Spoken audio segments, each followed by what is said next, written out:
Hey y'all, today we are going to talk about volume. So go ahead and grab some paper and let's get ready for some notes. Volume.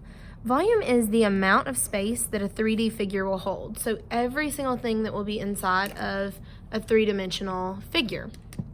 So if I have this water bottle here, it's all of the space inside this three-dimensional figure. Everything that it will hold. That's volume, a 3D figure and the amount that that 3D figure will hold. How do we measure volume? Volume is measured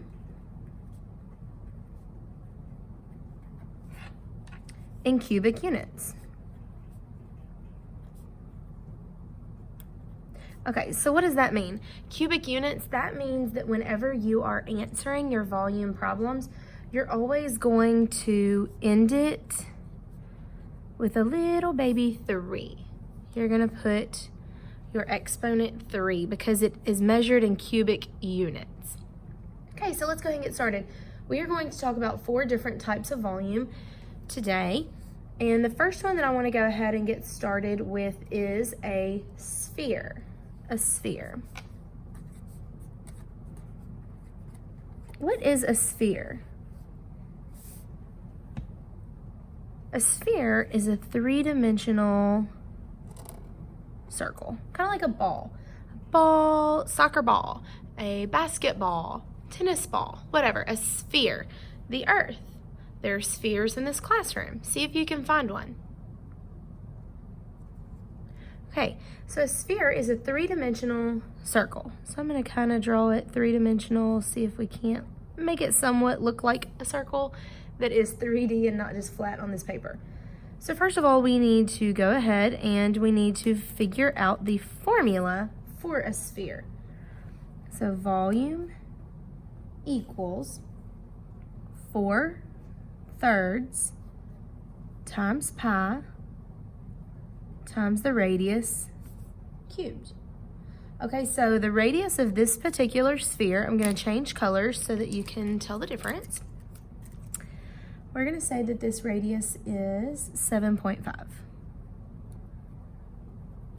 meters. So all you have to do is you just plug that in to your formula.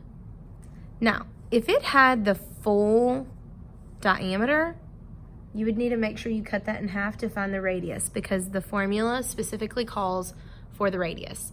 So in order to plug this one in, we would say 4/3 times 3.14 times 7.5 cubed. Now, this is super simple. All you have to do is plug this into your calculator. So plugging this into your calculator,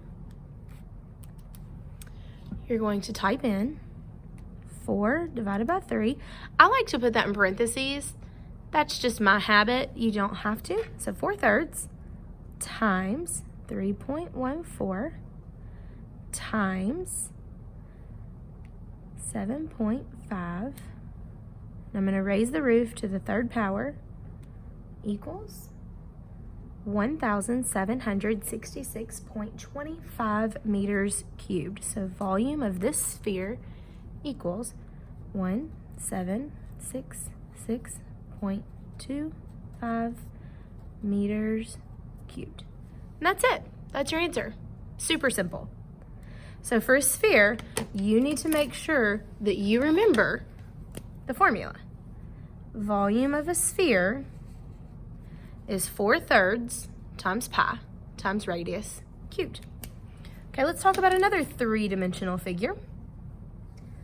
Let's talk about a cylinder.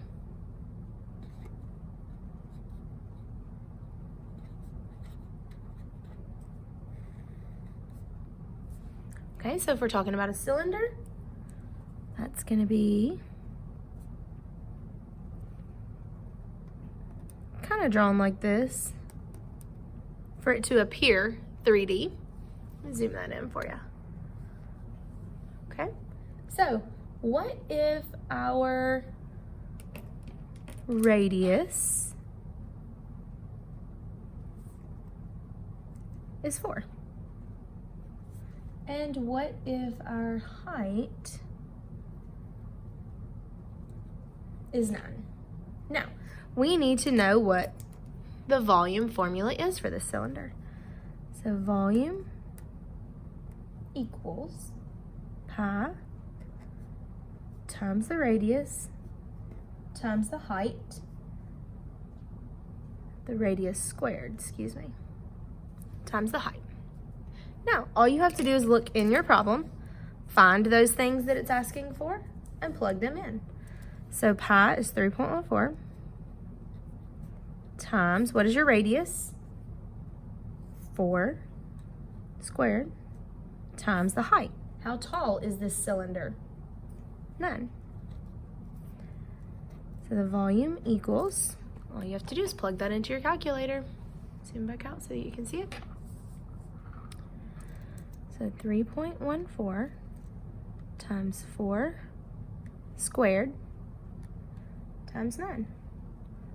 452.16. And these were centimeters, by the way. Centimeters cubed. Always make sure you put that cubed on the end. Okay, so we have a few more that we want to talk about today. Let's talk about a cone.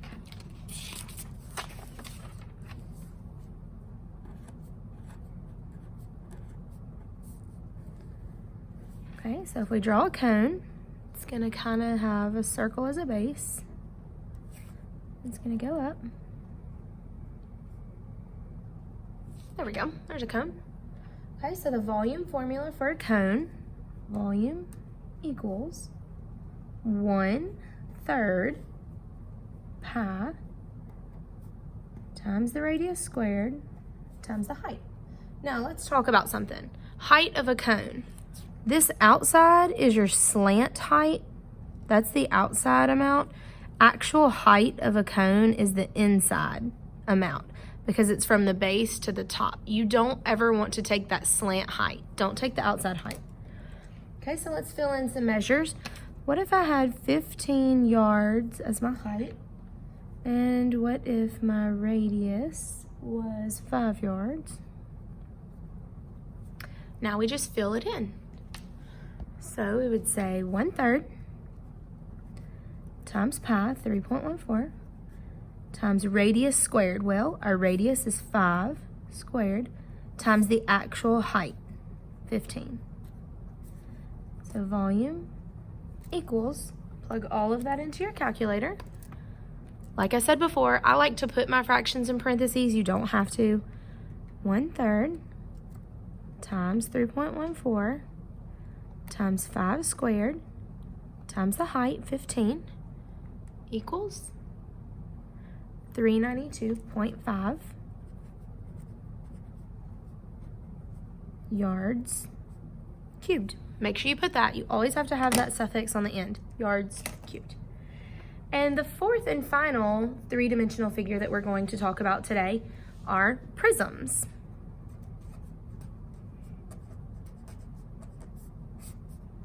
Okay, so we are going to talk about cubes and rectangular prisms. They have the exact same formula.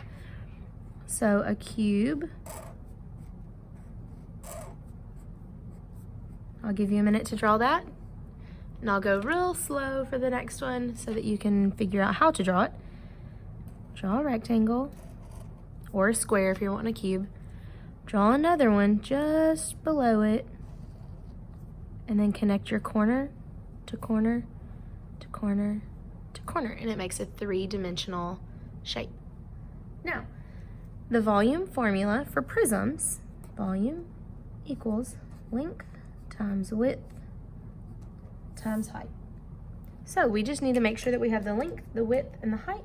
We multiply them all together.